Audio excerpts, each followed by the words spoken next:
Here's an encounter for your next session. Baron Stanley is a bugbear who, after stumbling upon a massive abandoned hoard of treasure, has decided to quit his life of raiding and enter polite society as a sophisticated gentleman. Unfortunately, the other powerful nobles are disgusted with this bugbear's new money status and seek to make him the laughing stock of the city. At the last feast, they ridiculed him mercilessly because he struggled with his silver and glassware, spilling food and drink all over his fancy clothes and earning him the nickname Baron Stain. Now the bugbear needs the party's help. Using an item called the Mandela Wand, the players must use its 3 charges of the Modifying Memory spell on 3 members of the wealthy elite, causing them to forget Stanley's embarrassing behaviors from the last dinner.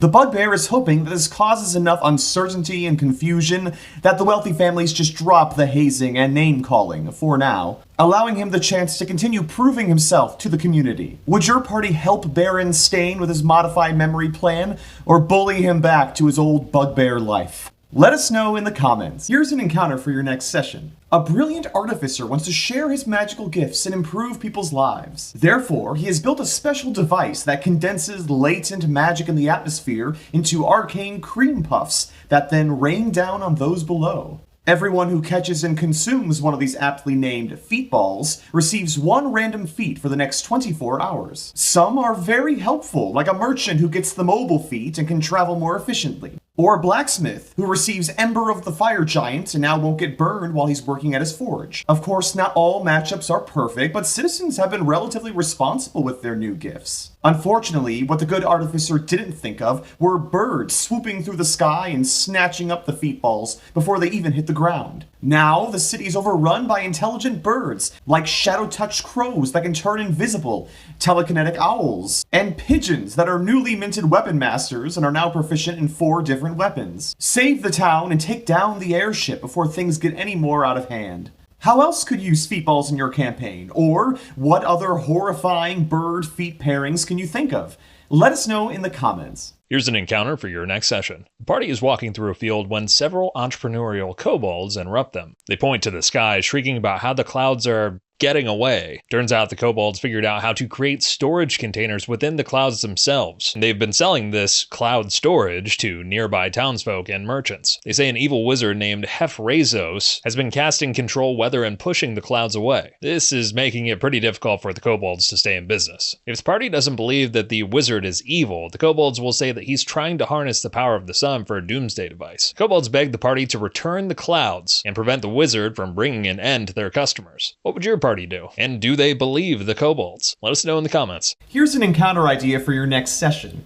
A conservatory for musically gifted cloud giants has a recital coming up, performing their long-awaited Symphony of Storms. Unfortunately for the anxious cloud giant Derek, his position in the orchestra is 9th cloud, a far cry from sitting on the coveted 1st cloud. Derek approaches the party because he needs help with a situation. He claims Vivoldra, the beloved 1st cloud violinist, is going to sabotage the concert. Instead of playing the intended violin solo, she's going to play a forbidden tune that charms the listening audience, compelling them to involuntarily shower her with treasure. What will the party do? Have the bard train Derek so that he can properly advance to 1st cloud and seize the solo for himself? Or will they try to expose or even take down Vivoldra, stealthily posing as part of her ever-present entourage of music fans in order to get close? Let us know what your party would likely do in the comments. Here's an encounter idea for your next session.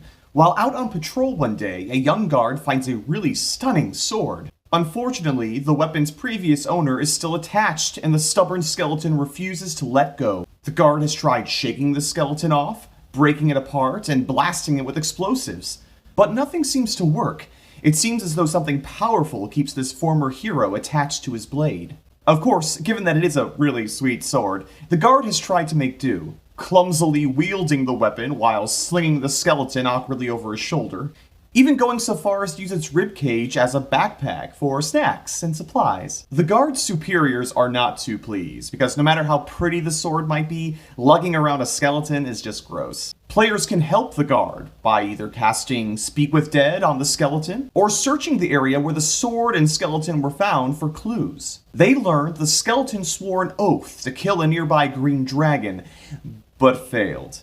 Until the task is completed, the skeleton is magically bound to his blade, even in death. Help the skeleton slay the monster, awkwardly using the magic sword to complete the finishing blow, and set his spirit free, allowing this impressive weapon to be properly wielded by the living. What are your thoughts? Let us know in the comments. Here's an encounter for your next session.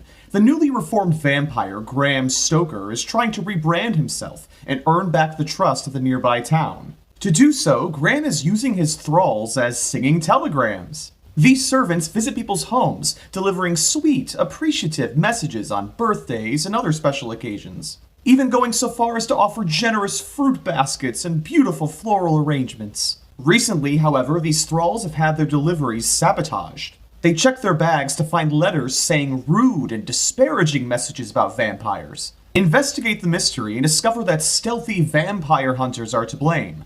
They claim that warming people up to vampires is a dangerous move. Maybe Graham is well-meaning, but they are confident the next dozen or so vampires won't be. Will the party help Graham's Thrallmark operation, or will they side with the vampire hunters and put a stake in his plans? Let us know how your players would likely respond in the comments below.